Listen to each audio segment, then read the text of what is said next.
On the 15th of May, 2021, the heavy iron shutters rolled down for the very last time on Oxford Street. Inside, the lights were flicked off, casting long shadows over empty cosmetics counters and bare mannequins. Staff, some of whom had spent their entire working lives there, quietly locked the doors and wept. For over 2 centuries, Debenhams was not just a shop. It was the beating heart of the British High Street. It was the cathedral of retail where millions of families flocked for their Saturday shopping trips, the place parents queued at the tills for school uniforms, and where generations marveled at the glowing Christmas windows. At its peak, this retail titan commanded a staggering empire of nearly 180 department stores, employing over 20,000 people. Yet, in what felt like a blink of an eye, the bustling aisles and busy in-store cafes were replaced by chilling silence, liquidated stock, and heartbreaking closing down banners plastered across every town centre in the country. How does a national treasure, an institution that survived 2 world wars and shaped the very fabric of British consumer culture, simply vanish into thin air? Was it the ruthless rise of online shopping, or was the poison injected from within by corporate greed and catastrophic debt? Step behind the boarded-up windows and fading signs as we unravel the tragic, definitive story of Debenhams. This is a tale of unparalleled success, devastating betrayals, and the day Britain lost one of its most beloved high street giants forever. The year was 1778. King George III was on the throne. America was fighting for its independence, and the streets of London were a chaotic, muddy symphony of horse-drawn carriages and shouting hawkers. Amidst the smog and the clamour, on Wigmore Street in the fashionable West End, a man named William Clark opened a modest shop. He was a draper, a merchant trading in expensive silks, fine lace, and elegant parasols. In this small, dimly lit room, filled with the rich scent of textiles and beeswax, the seeds of a British retail empire were quietly sown. Clark's clientele were the wealthy elite of Georgian London, and his shop quickly became a destination for those seeking the very finest materials to display their social status. For 35 years, Clark built a steady, highly respectable trade. But the true catalyst for the brand's monumental history arrived in 1813. A young, ambitious businessman named William Debenham invested a substantial sum into the firm, forging a partnership that would permanently alter the landscape of the British High Street.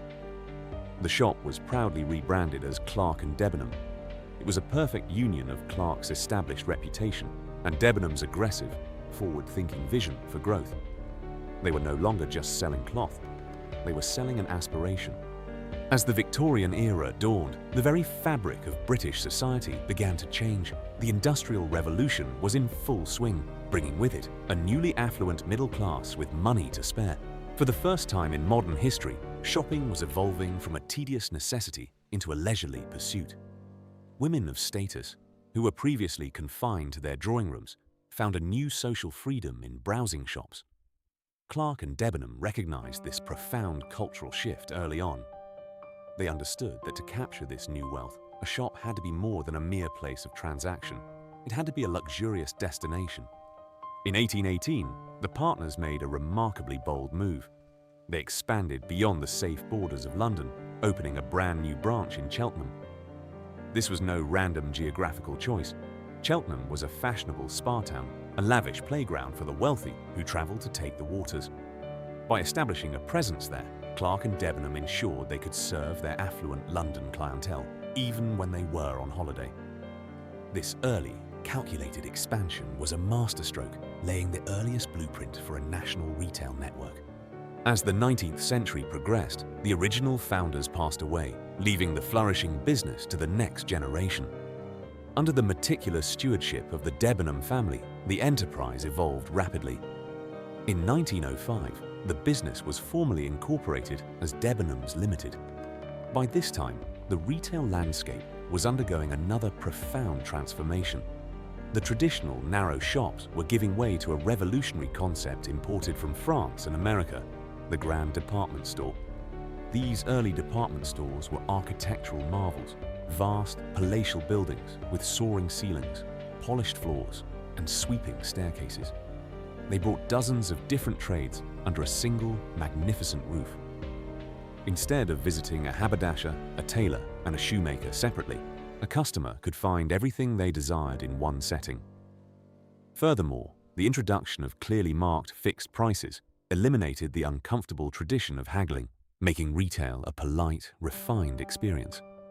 Debenhams embraced this modern model wholeheartedly. They created safe, brightly lit environments where unchaperoned women could comfortably socialize, browse the latest fashions, and take afternoon tea. But the true ambition of Debenhams was yet to be realized. As the 20th century accelerated, the board of directors realized that organic growth was simply too slow.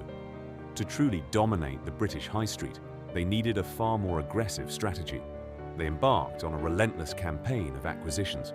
Instead of building new shops from the ground up, Debenhams began buying up established, independent department stores across the entire country. They acquired local institutions, beloved, family-run regional shops that had served their specific communities for decades. In a clever tactical move, Debenhams initially retained the original names of these shops, preserving deep-rooted local loyalty while silently integrating them into their vast, central supply chain. It was a quiet, highly effective takeover of the British town centre. From the bustling streets of northern industrial cities to the quiet coastal towns of the south, the Debenhams network spread like a web. In 1927, Debenhams took its most dramatic step yet, merging with the Drapery Trust, a massive conglomerate that owned dozens of department stores. This singular, aggressive move effectively doubled their footprint overnight. The humble draper's shop on Wigmore Street had officially transformed into a corporate behemoth. Debenhams was no longer just a shop, it was a retail superpower, fundamentally weaving itself into the daily lives of millions of Britons. The foundation was firmly set, and the golden age of the department store was about to begin. Yet beneath the surface of this rapid, empire-building expansion, the earlier seeds of a bloated, uncontrollable structure had already been planted. By the middle of the 20th century, the British High Street had entered its golden age, and Debenhams stood squarely at its centre. Emerging from the austerity of the Second World War, the British public was hungry for glamour, choice, and a taste of the good life. Debenhams, with its rapidly expanding network of grand buildings, was perfectly positioned to satisfy this craving. It was no longer just a collection of shops. It had become an institution, an essential pillar of civic life in almost every major town and city across the United Kingdom. For decades, Debenhams was the undisputed cathedral of the high street. To walk through its gleaming glass doors was to partake in a deeply ingrained cultural ritual. A visit here was rarely a quick errand. It was an event, a cornerstone of the traditional British Saturday shopping trip.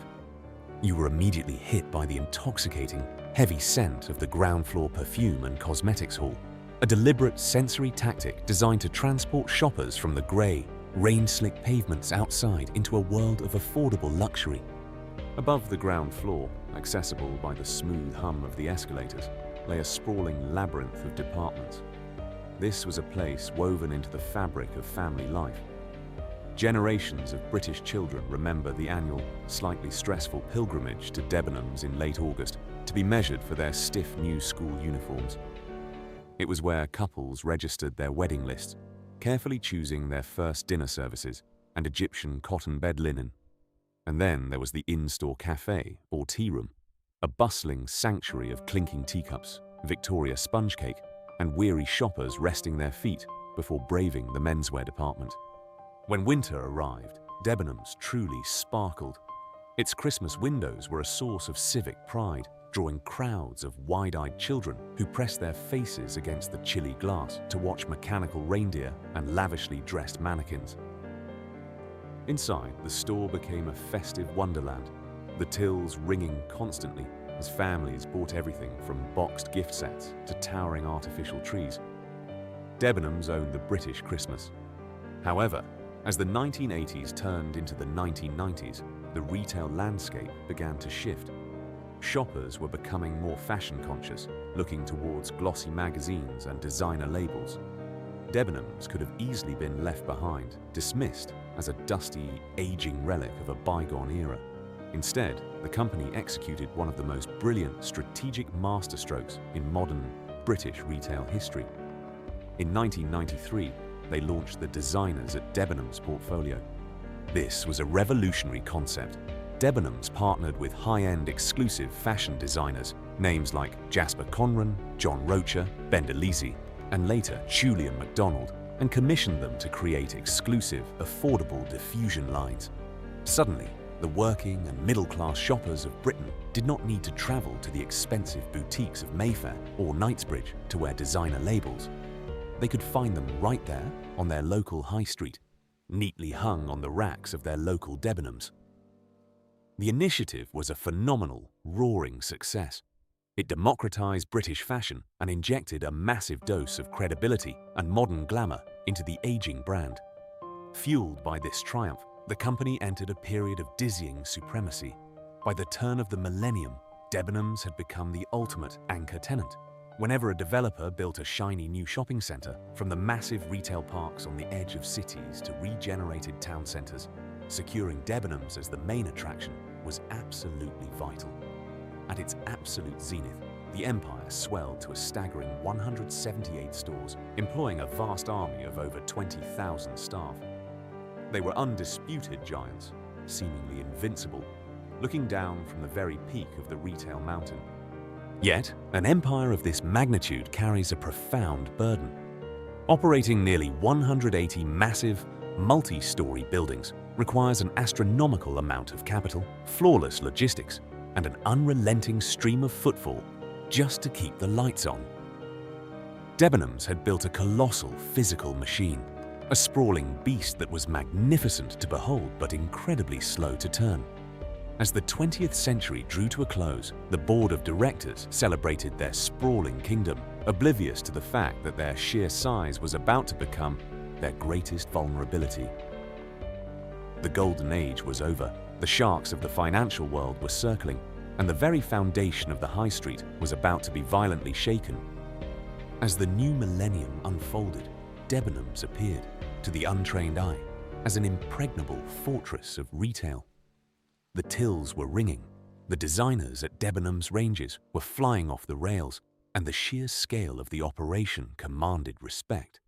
Yet, in the ruthless, sterile corridors of high finance, a profitable but physically vast company was not seen as a cultural institution.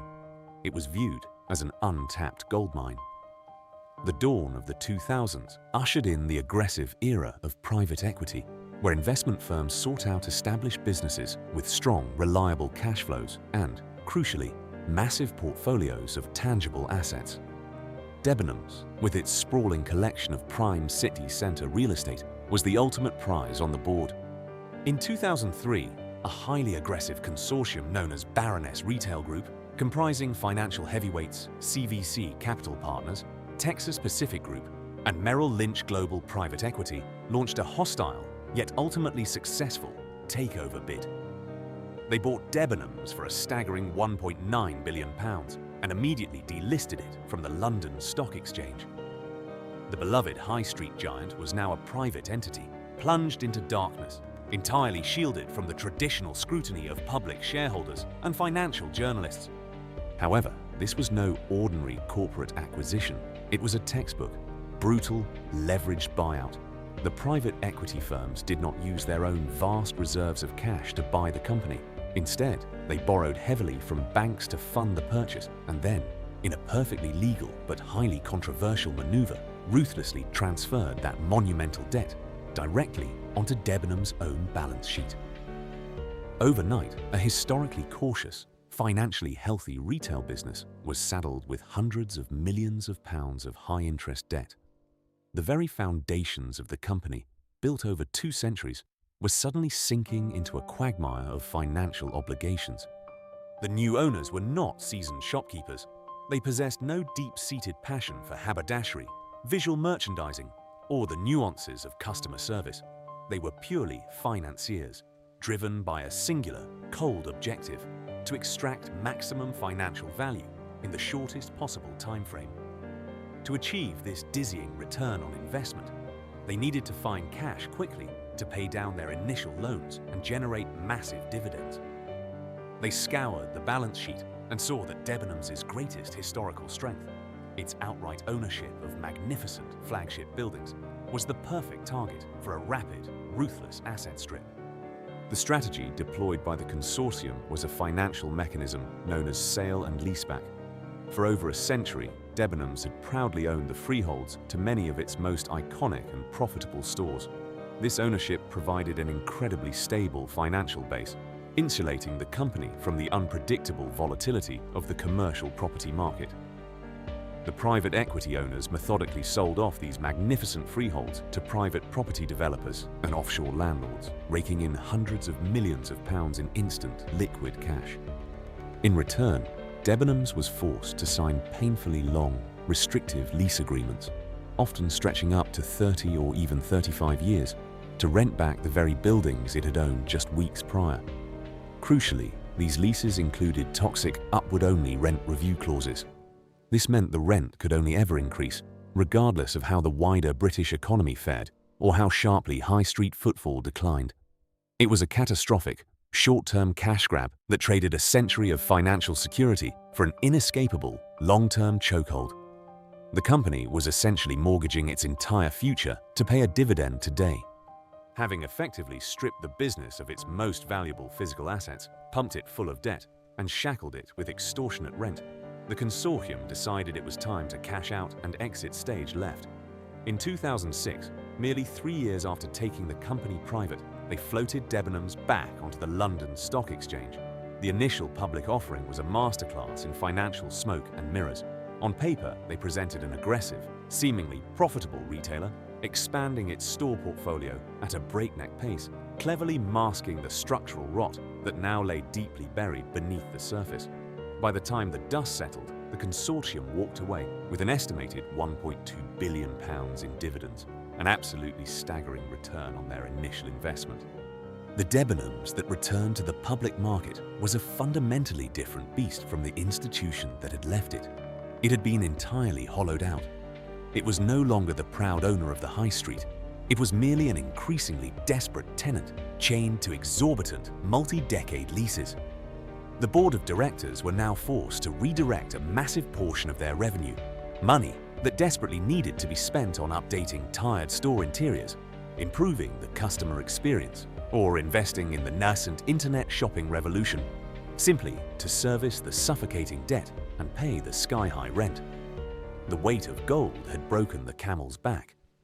The empire was bleeding from the inside, and as the retail landscape prepared for a seismic digital shift, Debenhams was anchored down, completely unequipped for the storm that was rapidly gathering on the horizon. While Debenhams was quietly suffocating under the colossal weight of its newly acquired debt and punishing lease agreements, the world outside its glass doors was moving at an unforgiving, lightning speed. The 2010s brought about a brutal polarization of the British high street, fundamentally rewriting the rules of retail that had stood for over a century. Consumers were no longer restricted to whatever was physically available in their local town centre. The digital revolution had arrived, and it was taking no prisoners. At one end of the spectrum, a new breed of aggressive, ultra-low-cost retailers was aggressively capturing the physical market. Chains like Primark were rapidly expanding, redefining the very concept of value on the high street. They offered vast, brightly lit stores packed with trendy, disposable fashion at prices that traditional department stores simply could not match. Shoppers who once relied on Debenhams for reasonably priced clothing were being lured away by the sheer affordability of these new discount giants. At the other end of the spectrum, an even more dangerous threat was materializing: the online pure plays. Agile, digital-first fashion empires like ASOS and Boohoo were capturing the hearts, minds, and wallets of the younger demographic. They offered an endless, constantly updated catalogue of clothing, next-day delivery, and free returns, all accessible from a smartphone. They did not have the crushing overheads of vast physical stores, nor did they have to pay exorbitant business rates to the government. Caught directly in the middle of this pincer movement was Debenhams. The department store model, once heralded for offering everything under one roof, suddenly felt overwhelming and irrelevant. Why spend a rainy Saturday afternoon dragging heavy bags through a crowded shopping centre, navigating a confusing labyrinth of escalators, when you could order the exact same items from the comfort of your own sofa. To survive this shifting tide, Debenhams desperately needed to reinvent its physical spaces. The stores needed to become experiential destinations, places that offered impeccable customer service, inspiring displays, and a reason to leave the house. But here lay the tragic consequence of the private equity years. Because every spare penny of revenue was being funneled towards servicing high-interest debt and paying extortionate landlords, there was virtually no capital left for internal investment. The shops themselves began to reflect the company's internal financial decay. Walk into a Debenhams store in the mid-2000s, and the atmosphere was palpable. The once glamorous designers at Debenhams sections had lost their exclusive sheen, often looking cluttered and tired. Carpets were fraying at the edges, the lighting in many provincial branches was dim, and the store layouts felt confusing and difficult to navigate. The in-store cafes, once a bustling sanctuary for weary shoppers, felt dated and neglected. The brand was suffering from severe fatigue. It had become a beige waiting room in a technicolor retail world. Furthermore, Debenhams' response to the digital revolution was catastrophically slow. While their competitors were building state-of-the-art e-commerce platforms and seamless logistics networks, the Debenhams website was notoriously clunky, difficult to use, and prone to crashing during busy periods. Their supply chain, built for delivering bulk stock to physical shops, was entirely unsuited for the nimble, single-item dispatch required for online retail. They were playing a desperate game of catch-up in a race they had started years too late. As footfall in traditional shopping centers began to sharply decline, panic set in at the boardroom level. Desperate to get stock moving off the shelves and generate immediate cash flow, management resorted to the most dangerous, addictive drug in the retail industry: constant discounting. The Blue Cross sale, once a highly anticipated seasonal event in the British shopping calendar, became a permanent fixture. Walk past a Debenhams on any given week, and the windows would be plastered with aggressive red and white posters screaming up to 50% off, spectacular event, or mega weekend sale. This frantic strategy was a fatal miscalculation. It completely eroded the brand's perceived value. The British public, highly savvy and perceptive, were quickly trained never to pay full price at Debenhams. Why buy a winter coat on a Tuesday when you knew it would inevitably be slashed in price by Friday? The department store was trapped in a vicious, unbreakable cycle. The constant sales destroyed their profit margins, which meant even less money to invest in the stores or the website, which in turn drove more customers away, necessitating even deeper discounts. The cathedral of the high street had lost its prestige. It was no longer a destination of aspiration. It was a sprawling, tired discount hall, adrift in a retail landscape it no longer understood, waiting for a storm it could not survive. While the relentless cycle of discounting was steadily destroying Debenhams' brand prestige, a much quieter, far more lethal crisis was suffocating the business from behind the scenes. The department store model is, by its very nature, a space-hungry beast. Operating a network of nearly 180 multi-story buildings requires an immense, continuous flow of capital. But for Debenhams, the cost of simply keeping the doors open had become a financial nightmare, entirely engineered by the private equity takeover a decade prior. To understand the sheer scale of the illusion, one must look at the toxic nature of British commercial property law, specifically the devastating upward-only rent review. When the private equity consortium sold off Debenhams freeholds in the early 2000s, they chained the retailer to lease agreements stretching up to 30 or even 35 years. Within these contracts was a lethal stipulation. Every 5 years, the rent could either be increased to match inflation or remain exactly the same. It could never go down. Imagine the sheer absurdity of this commitment. The company had essentially signed contracts in 2005, before the invention of the iPhone, before the explosion of fast fashion, and before the rise of next-day delivery that blindly dictated their operational costs for the year 2035. As high street footfall plummeted and actual retail revenues shrank year after year, Debenhams was legally bound to pay ever-increasing astronomical rents to absentee landlords and offshore property conglomerates. There was no mechanism for renegotiation, no flexibility for a changing world. They were locked in a burning building with no fire escapes. Compounding this misery was the archaic, deeply controversial British tax system known as business rates. This is essentially a property tax levied on commercial buildings, calculated not on the profits a business actually makes, but on the theoretical rental value of the physical space it occupies. Because Debenhams occupied some of the largest, most prominent retail footprints in the country, often acting as the multi-level anchor tenant in major shopping centres, their business rates bill was staggering. The profound unfairness of this system was a bitter pill to swallow. A massive Debenhams store on a prime city centre high street, struggling to attract customers and severely bleeding cash, was forced to pay millions of pounds a year in business rates. Meanwhile, a nimble online competitor, operating out of a giant functional warehouse situated next to a motorway in the middle of the country, paid a tiny fraction of that amount while generating 10 times the profit. The playing field was not just uneven, it was completely tilted against traditional physical retail. Trapped by fixed, soaring costs and plummeting sales, the management team at Debenhams faced a horrifying realization. Their physical stores were simply too big. A sprawling 100,000 square foot building was a symbol of strength in the 1990s, but by the mid-2010s, it was a crippling liability. Heating, lighting, and maintaining these cavernous spaces, let alone employing the staff to patrol the increasingly empty aisles, was draining the company's final cash reserves.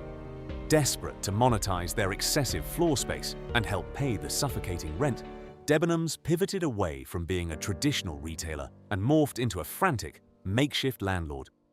They began aggressively carving up their stores and subletting the space to third-party concessionaires. A stroll through a provincial Debenhams during this era felt less like visiting a curated department store and more like navigating a disjointed indoor market. You would step off the escalator expecting to find homeware, only to be confronted by a Virgin Holidays travel agent. Wander past the lingerie section and you might stumble upon a sweatshop-running concession or a patisserie Valerie cafe, while bringing in brands like Costa Coffee or Sports Direct generated a short-term trickle of rental income. It entirely shattered the cohesive brand identity of Debenhams. The shopping experience became chaotic, diluted, and confusing. The store was no longer a destination with a singular vision. It was merely a vast, expensive shell, desperately trying to fill its empty corners. The board of directors were paralyzed. They could not simply close the worst-performing stores, because the ironclad lease agreements meant they would still have to pay the rent for decades to come, even if the building stood completely empty. They were trapped in an expensive illusion, projecting the image of a national retail titan while privately functioning as a failing property management company.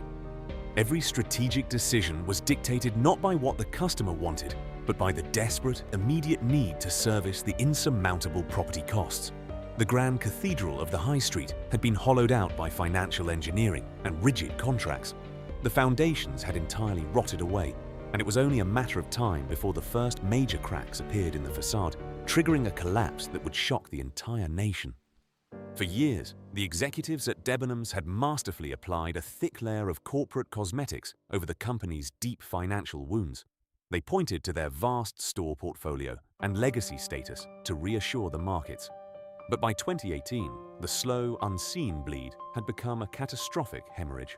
The weight of the private equity debt, the suffocating upward-only rent agreements, and the mass exodus of shoppers to online rivals had finally pushed the business to breaking point.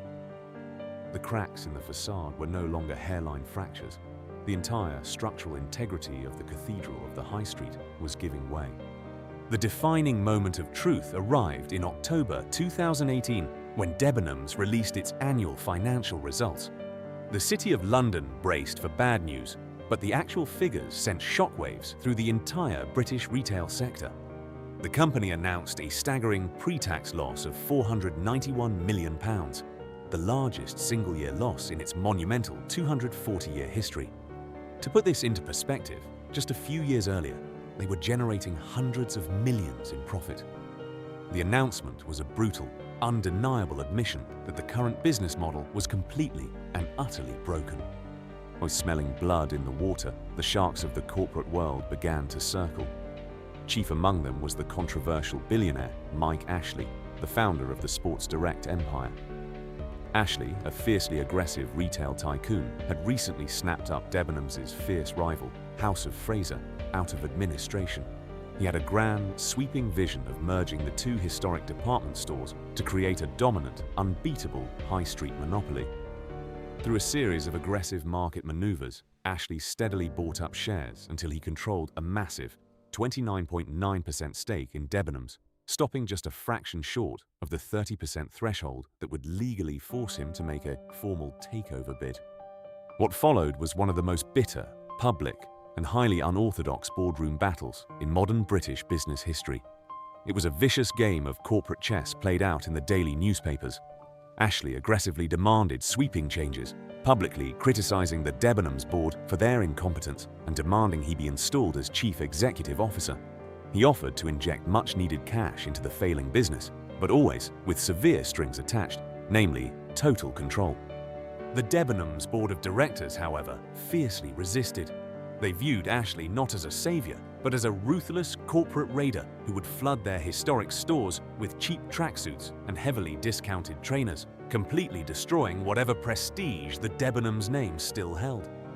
They were desperate to secure an alternative rescue package, turning to their existing syndicate of lenders, a complex web of banks and powerful hedge funds, to beg for a lifeline that would keep Ashley out of the boardroom. The climax of this extraordinary corporate drama arrived in the chaotic, high-stakes days of April 2019. Debenhams urgently needed £200 million to refinance its debt and keep the lights on across its 165 UK stores. Mike Ashley made a dramatic final intervention, offering to underwrite a £200 million cash injection, but on the strict, non-negotiable condition that he immediately become CEO. Faced with handing the keys of the kingdom to their most vocal critic, the board made a fateful, deeply controversial decision. They entirely rejected Ashley's money. Instead, they secured a £200 million lifeline from their existing lenders. However, this money came with a devastating catch. Because the company was functionally insolvent, accessing this new capital automatically triggered a legal mechanism known as a pre-pack administration. On the 9th of April 2019, the unthinkable happened. Debenhams plc, a British retail institution that had traded continuously since the reign of King George III, officially collapsed into administration. The control of the historic retailer was immediately ripped from the board and transferred to a newly formed consortium of its lenders, operating under the name Celine UK Newco 1. The immediate fallout was brutal. The pre-pack administration wiped out all public shareholders instantly. Thousands of ordinary retail investors, some of whom had held Debenhams shares for decades, saw their investments evaporate to zero in a matter of seconds. Mike Ashley, the billionaire who had tried to conquer the board, was utterly humiliated. His estimated £150 million investment in Debenhams shares was entirely wiped out, leaving him with absolutely nothing. He famously described the process as a national scandal, but the deed was done. Under the control of the banks and hedge funds, the new management rapidly pushed through a company voluntary arrangement, CVA, a drastic legal insolvency process designed to slash costs and keep the remaining business alive. The CVA demanded severe rent cuts from landlords and laid out a grim blueprint to permanently close 50 of the worst performing stores. It was a desperate, bloody amputation designed to save the core of the business. For a brief, fleeting moment in late 2019, the executives hoped that shedding their worst leases and escaping the crushing burden of their historic debt might just give Debenhams a fighting chance to reinvent itself for the modern age. They had survived their first brush with death. But as the winter faded and a new decade dawned, an invisible, unprecedented storm was gathering globally. One that would not just crack the facade of the high street, but utterly obliterate it. As the year 2020 began, the newly restructured Debenhams was a deeply fragile creature. It had survived its first brutal brush with administration, shed its most toxic leases, and the management team, operating under the watchful eyes of their hedge fund owners, cautiously hoped that a leaner, slightly smaller business could claw its way back to profitability. They had a desperate, tightly calculated survival plan. But that plan completely relied on one fundamental assumption, that the doors would remain open and the tills would keep ringing. Then, in March 2020, a completely unprecedented apocalyptic storm hit the global retail industry. The COVID-19 pandemic swept across the world, and the British government mandated an immediate, strict national lockdown. Practically overnight, every single non-essential shop in the United Kingdom was legally ordered to shut its doors. The bustling high streets, the sprawling retail parks, and the vast shopping centres instantly transformed into silent, deserted ghost towns. For a healthy, financially robust company, a sudden cessation of trading is a nightmare. For a business like Debenhams, which was already on life support and bleeding cash, it was a death sentence. Their income flatlined to absolute zero in a matter of hours. Yet the astronomical bills, supplier invoices, standing charges, and the unavoidable remnants of their property costs continued to aggressively mount. Realizing that the restructuring plan was entirely destroyed by the lockdown, the management had no choice but to take desperate, evasive action. In April 2020, just 12 short months after their first collapse, Debenhams filed for administration for a second time. This move was a legal shield, a light-touch administration designed to physically block aggressive landlords from issuing winding-up petitions and forcibly liquidating the company while the doors were padlocked shut. It bought them a sliver of time, but the underlying reality was chilling. The business was now completely out of money, entirely dependent on government furlough schemes to pay its captive workforce and staring into an abyss. Behind the scenes, the administrators, FRP Advisory, began a frantic, desperate hunt for a buyer. They needed a retail knight in shining armor, someone with extremely deep pockets and the courage to take on a wounded giant. For a brief, tantalizing moment in the autumn of 2020, a flicker of hope emerged. JD Sports, the phenomenally successful, cash-rich sportswear retailer, entered exclusive talks to buy Debenhams. The prospect of an aggressive, modern operator taking the reins offered a genuine lifeline to the 12,000 staff members who were waiting in terrified limbo. But in the highly interconnected, fragile ecosystem of the British High Street, the fate of one titan is often tied to another. Debenhams relied heavily on concession stands to fill its vast floor space. By far its largest concession partner was Sir Philip Green's Arcadia Group, the parent company of Topshop Burton, Dorothy Perkins, and Miss Selfridge. Arcadia concessions accounted for a massive, structural percentage of Debenhams' daily sales. In late November 2020, the dominoes began to violently fall. Arcadia Group, suffering from its own catastrophic internal failures and the pressures of the pandemic, sensationally collapsed into administration. The news sent a shockwave through the retail sector. Within hours of the Arcadia collapse, JD Sports looked at the horrifying financial crater this would leave in the middle of Debenhams' balance sheet, and they immediately pulled out of the rescue talks. The lifeline was abruptly severed. On the 1st of December 2020, the administrators made the grim, final announcement. No buyer had been found. Debenhams, a retail institution that had stood for 242 years, was to be entirely liquidated. The business would be permanently wound down, the stock sold off, and the remaining 12,000 jobs would be lost. It was the single largest jobs bloodbath in the history of the British High Street. When the national lockdown restrictions finally eased in April 2021, Debenhams reopened its doors to the public for the very last time. But these were no longer department stores of aspiration. They were massive, heartbreaking clearance halls. The iconic brand name was immediately overshadowed by brutal, aggressively yellow, closing down signs plastered over every single pane of glass. "Everything must go," the posters screamed. And they meant everything.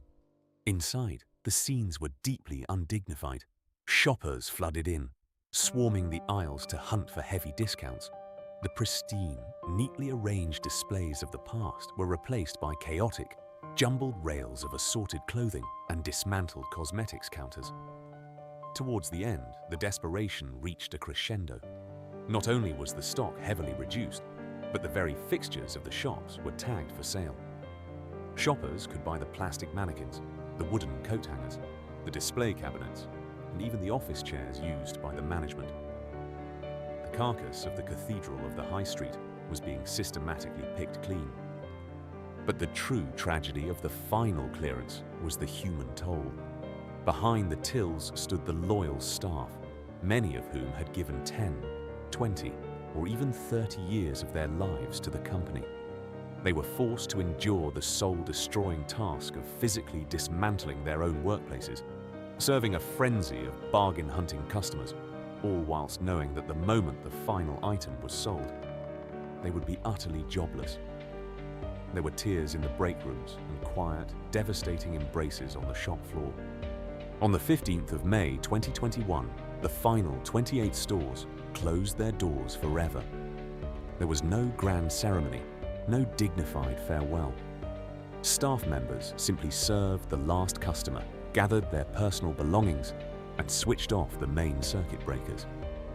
As the heavy metal shutters groaned and rolled down into the pavement for the final time, a chilling silence fell over the retail parks and town centres.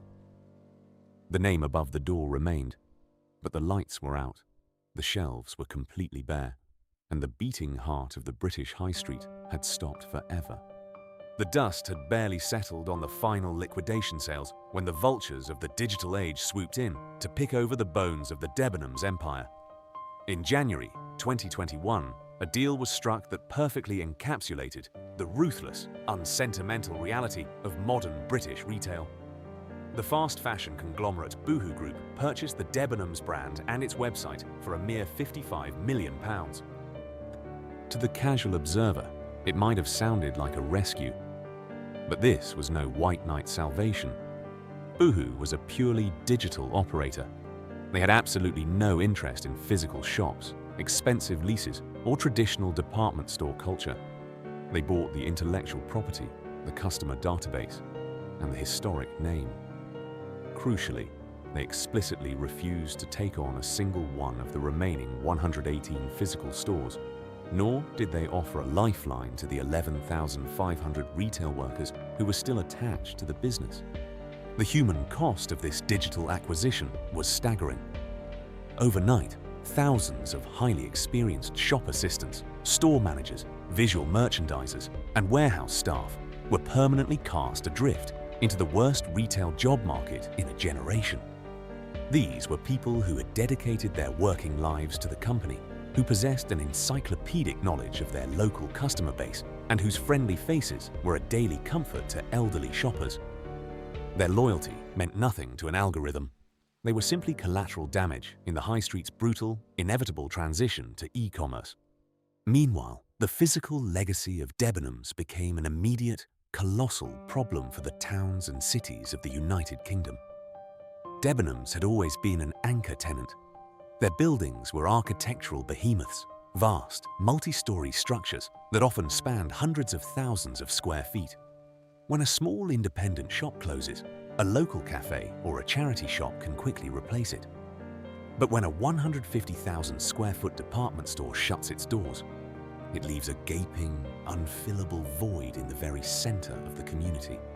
Walk through almost any major British town center or shopping center today, and you will likely encounter the corpse of a Debenhams. They are the ghost stores of the high street.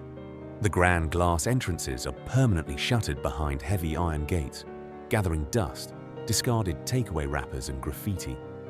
Peer through the gaps in the whitewashed windows, and you can still see the eerie, stripped-out husks of the shop floor, the bare concrete where the glowing cosmetics counters used to sit, the disconnected wires hanging from the ceiling, and the motionless, dusty escalators that once carried thousands of excited Christmas shoppers. If you look closely at the stonework above the doors, you can often still see the clean, unweathered brickwork where the iconic Debenhams letters used to hang, a fading, spectral footprint of a vanished empire. These massive, empty shells represent a profound crisis for local councils and commercial landlords. The traditional retail model that once filled these spaces is dead, and repurposing such colossal buildings is fiercely expensive and logistically complex. Some have been slated for demolition to make way for high-density flats. Others have been haphazardly carved up into indoor go-kart tracks, trampoline parks, or self-storage units. A lucky few have been taken over by the only retailer still actively expanding its large-format footprint on the high street, Marks and Spencer.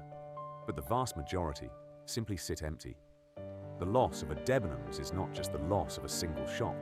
It acts as a black hole, sucking the vital footfall away from the entire street, forcing the smaller neighboring cafes and independent boutiques to slowly suffocate. Yet, in a bizarre twist of 21st century fate, the Debenhams name lives on. You can still type the web address into your smartphone, browse thousands of products, and have a parcel delivered to your door the very next day. The website looks polished, efficient, and thoroughly modern. But it is a hollow resurrection. It is an online-only ghost, a heritage badge stitched onto a fast fashion logistics network. The cathedral of the high street, with its intoxicating perfume halls, its bustling cafes, and its rich, sensory experience has been completely erased. What remains is a perfectly functioning digital storefront that possesses no history, no physical community presence, and absolutely no soul. The collapse of Debenhams was not merely the end of a single company. It was the definitive closing of a major chapter in British cultural history. For over 2 centuries, this institution had been a reliable, comforting constant in the ever-shifting landscape of the United Kingdom. It was the backdrop to countless ordinary, yet deeply cherished, family memories. The loss of such a monumental name forces a difficult, collective reflection on what the British High Street once was, and what it is rapidly becoming. Why do the British public still feel such a profound sense of nostalgia for a shop that, in its final years, had admittedly become tired and frustrating to navigate? The answer lies not in the products it sold, but in the specific era it represented. Debenhams belonged to a time when shopping was a shared, physical experience. It harked back to an age before next-day delivery drivers and algorithmic recommendations, a time when a Saturday trip to the town centre was a structured family event, culminating in a browse through the perfume hall and a slice of cake in the department store cafe. When the Debenhams shutters came down, it felt as though an invisible tether connecting modern Britain to its simpler 20th century past had been permanently severed. Beyond the emotional resonance, the wreckage of Debenhams serves as one of the most powerful and damning cautionary tales in modern corporate history. It stands as a stark, unavoidable warning about the catastrophic dangers of financial engineering. The private equity era of the early 2000s proved that treating a historic retail institution purely as a vehicle for debt extraction is a fundamentally lethal strategy. A shop cannot survive, let alone innovate, when its very foundations are sold off to satisfy the short-term greed of offshore investors. The legacy of those boardrooms is written in the boarded-up windows of almost every major town in the country. Furthermore, Debenhams is a textbook example of the fatal cost of complacency. They believed that their sheer size, their long history, and their prime real estate would protect them from the digital revolution. They were blinded by the success of the 1990s and failed to understand that the modern consumer demands either absolute convenience or an unforgettable, premium experience. Debenhams, trapped in its massive, expensive buildings with a confused brand identity, offered neither. They became stuck in the dreaded, squeezed middle, too expensive to compete with the new discount chains and lacking the luxury appeal to justify a special trip. Today, the British High Street is undergoing a painful, yet necessary evolution. The era of the sprawling, multi-purpose department store anchoring every provincial town is definitively over. While a few luxury exceptions might survive in London or major regional hubs, the vast, physical retail empires of the past are obsolete. Town centres are slowly pivoting away from pure retail, transforming into spaces focused on leisure, dining, residential living, and community experiences. The vanished Debenhams empire leaves behind a complex legacy.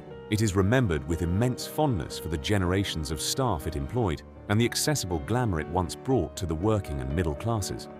Yet, it is also remembered as a tragic victim of corporate hubris and a rapidly changing world. The physical buildings may eventually be repurposed or torn down, and the online ghosts may continue to sell fast fashion. But the true Debenhams, the cathedral of the high street, now exists only in the collective memory of the British public. It is a poignant reminder that no matter how big an empire grows, or how deeply it weaves itself into the fabric of daily life, without constant evolution, it will eventually fade into silence. The story of Debenhams is not simply a corporate obituary about private equity, expensive leases, or the ruthless efficiency of online shopping. It is a profound reflection on how we, as a society, have fundamentally changed the way we live. For over 200 years, the British High Street was the undisputed, beating heart of the community. A grand department store like Debenhams was never just a building where goods were exchanged for money. It was a physical cornerstone of our weekly routines. It was the backdrop to our Saturday family outings, the wide-eyed excitement of browsing the glowing Christmas windows, the comfort of a familiar cafe after a long afternoon, and the uniquely British rite of passage of queuing at the tills for a new school uniform. When those heavy iron shutters rolled down for the final time, it wasn't just a shop that vanished. A tangible, shared piece of everyday British life disappeared with it. Businesses must, of course, adapt to survive. But a brand truly begins to die when it forgets who it was built for. Debenhams grew into a colossal giant, but in the cold, sterile pursuit of financial extraction, it lost its soul. It became a sprawling, confused landlord rather than a beloved shopkeeper. Yet, even as the massive, empty physical shells stand quietly in our town centres today, the memories remain vividly alive in the minds of the millions who once walked its aisles. The high street will undoubtedly continue to evolve, and new concepts will eventually replace the old. But the cathedral of the high street will always hold a special, deeply nostalgic place in the history of British consumer culture. What are your fondest memories of Debenhams? Was it the dazzling perfume counters, the festive displays, or perhaps your very first weekend job behind the tills? Please share your stories in the comments below. And if you enjoyed this journey into the changing face of British retail, please remember to subscribe to the channel for more documentaries on the iconic brands that shaped our lives.